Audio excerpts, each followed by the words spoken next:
Ustaz Heru Kusumadi berkenan hadir di Pesantren Masyarakat Merapi Merbabu, tempat perjumpaan kita hari ini. Mudah-mudahan Allah berkahi setiap langkah yang ditempuh ke tempat ini, diberkahi, dimudahkan jalan kita semua menuju ke surga, diberkahi dengan ampunan, diberkahi dengan ditinggikan derajat kita di setiap langkah-langkah kita itu.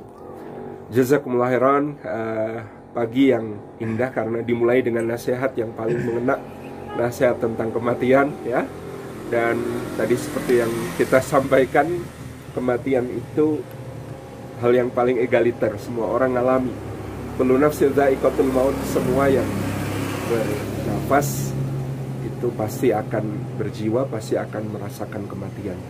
Dan di dalam surah Al-Mulk, Allah Subhanahu wa taala mengatakan, Alladzi khalaqal mauta wal hayata liyabluwakum ayyukum ahsanu amala wa huwal azizul ghafur. Allah Subhanahu wa taala itu zat yang menciptakan kematian dan kehidupan untuk menguji siapa di antara manusia yang terbaik amalnya. Kenapa kematian lebih dulu daripada kehidupan? Kan kita mengiranya kita hidup dulu baru nanti mati. Tetapi di ayat ini Allah mengatakan menciptakan kematian dan kehidupan untuk menguji siapa di antara manusia yang terbaik amalnya. Karena hakikat dunia itu kematian, sedangkan hakikat akhirat itu kehidupan. Maka menciptakan kematian dan kehidupan menurut sebagian mufassir adalah menciptakan dunia dan akhirat. Jadi dunia itu hakikatnya kematian. Semua sudah divonis mati. Semua kita sudah divonis mati. Sebenarnya nggak ada bedanya dengan narapidana mati. Semua sudah divonis mati. Kullu nafsin dha'iqatul maut. Kita nggak tahu kapan eksekusinya aja kan. Kadang-kadang narapidana mati juga nggak tahu kapan eksekusinya kan. Sama, berarti kita semua ini narapidana mati di penjara yang bernama dunia. Kita penjara dunia ini, Masya Allah ya, bagi orang mukmin dia disebut penjara oleh Rasulullah SAW. Karena memang dia sesuatu yang sangat lebih terbatas dibandingkan apa yang akan diterima oleh seorang mukmin di akhirat berupa surga. Jadi orang mukmin itu di penjara karena ya dunia ini apa-apa terbatas. Nikmatnya dunia itu kan cuma segini. Nikmatnya dunia segini. Makan itu kan cuma segini. Lepas dari sini rasanya sama saja.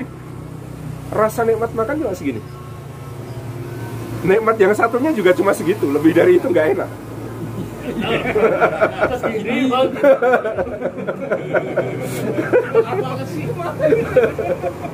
Iya, jadi nikmat dunia cuma segini, udah selesai. Nah, makanya hakikat dunia itu kematian. Dan dia itu bagi orang beriman, dia penjara. Karena dia akan mendapatkan jauh lebih baik daripada itu di sisi Allah di akhirat. Tapi itulah orang mukmin. Di dunia ini dia berhakikat kematian, dia faham.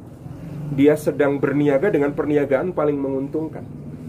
Perniagaan paling menguntungkan itu ya perniagaannya orang beriman, karena dia hidup 60 tahun, 70 tahun kata Nabi SAW. Dengan 60-70 tahun itu dia mengisi hanya sebagian kecil dari waktunya untuk pengabdian kepada Allah. Dia bisa mendapatkan kehidupan yang kekal dan abadi dalam kenikmatan di sisi Allah SWT.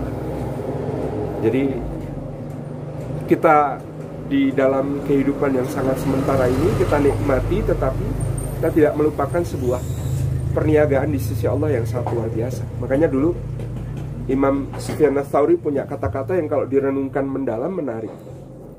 Mali dunyaka biqadri ma satabaqa fiha wa mali akhiratika biqadri ma satabaqa fiha. Beramalah untuk duniamu seberapa lama, sekadar berapa lama kamu akan tinggal di sana, dan beramalah untuk akhiratmu sekadar berapa lama engkau akan tinggal di sana. Itu nasihat yang tidak bisa dilaksanakan dengan cara membagi waktu.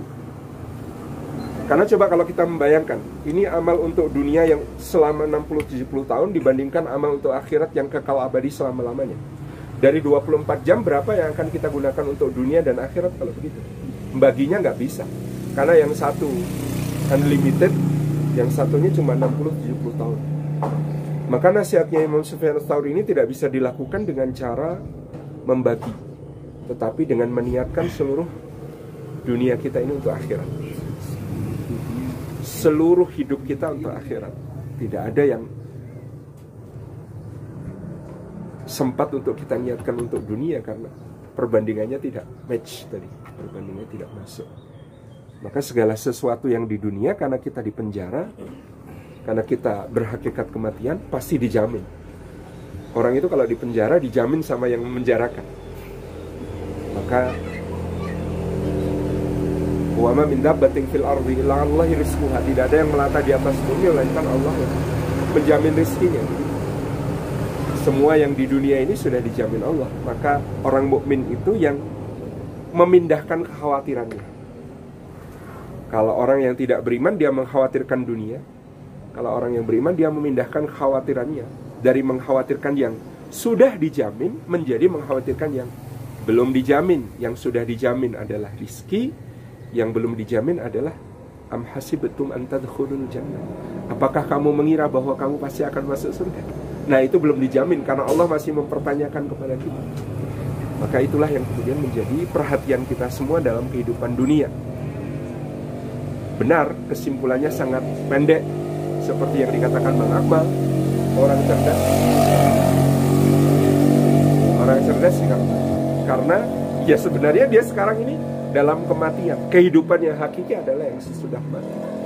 Itulah yang perlu kemudian banyak-banyak dipersiapkan dan banyak-banyak diniatkan tadi, sehingga kita sebagai orang beriman diperintahkan untuk mengikuti kata-kata Rasulullah yang diperintahkan Allah kepadanya, inna salati wa nusuki wa mahyaya wa mamati lillahi rabbil alamin.